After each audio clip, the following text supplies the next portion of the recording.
I would always choose family over everything. 5 po kami magkakapatid. Ako po yung panganay. At sa awa po ng Diyos bilang breadwinner, isa po ako sa tumulong talaga na makapagtapos yung 2 kong kapatid. Tapos, meron din po akong isang kapatid na may ADHD. Sa totoo lang, mahilig kumanta yung kapatid ko. Iyon nga lang, hindi nahilig yung kanta sa kanya. Kakanta-kanta yan, kahit wala sa tono, hindi namin inaawat kasi nga, nag-i-enjoy kaming na nakikitang nag-i-enjoy siya. Nagiging inspiration din niya yung mga nakikita niyang kumakanta ako sa mga gigs, sa mga social media, nakikita niya ako. Tapos sasabihin niyo, ikaw yun ah. Sa dami po ng pinagdaanan ko sa buhay, isa lang talaga yung lesson na nakuha ko. Yun ay kung gaano ka-importante ang pamilya.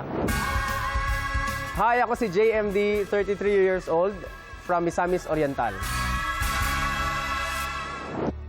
JMD! O, diba? Ay, akalain. Hi, JM! Hello, GM.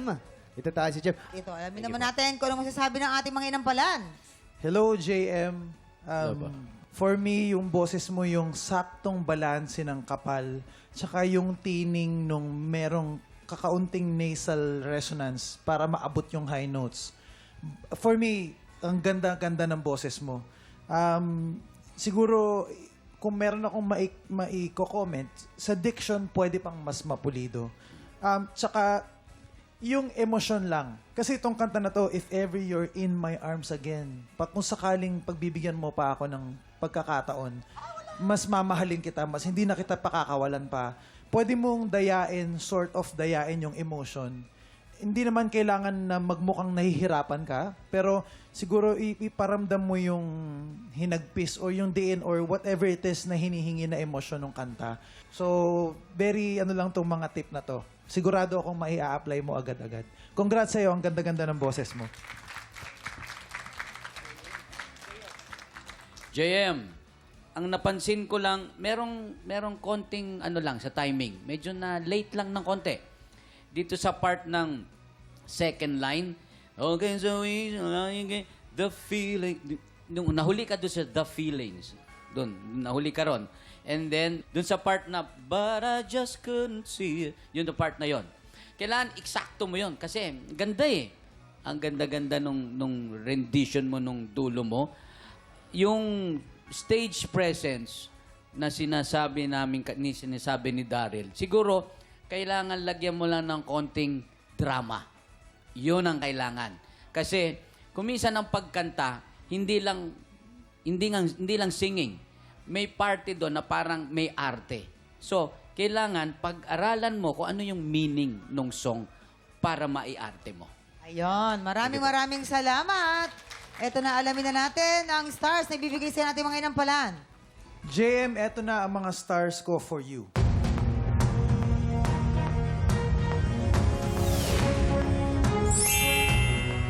Four stars. JM, ang stars ko for you ay...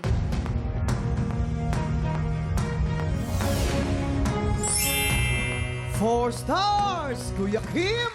Maraming salamat, Jason. Maraming salamat, Mamang. Mamaya na po natin ipapakita mga scores ni Ren. So far po, si Darlene ay meron po 6 stars. Lamang po ng 2, si JM with 8 stars. Sinong kalaho kaya ang hahamon sa ating kampiyon ngayon?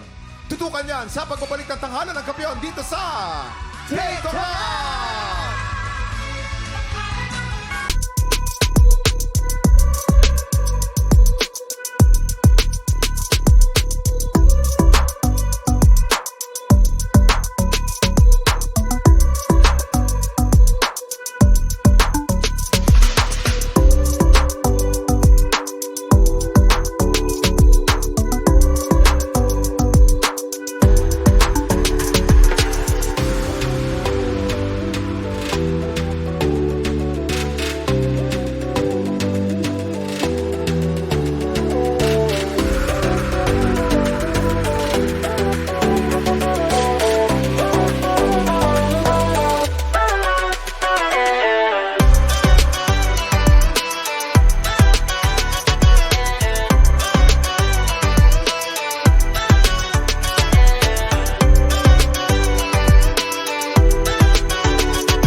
Tropa, pinanood mo hanggang sa dulo itong video na to. Very good ka! For more happy time, watch more TikTok Clock videos on our official social media pages and subscribe to GMA Network official YouTube channel.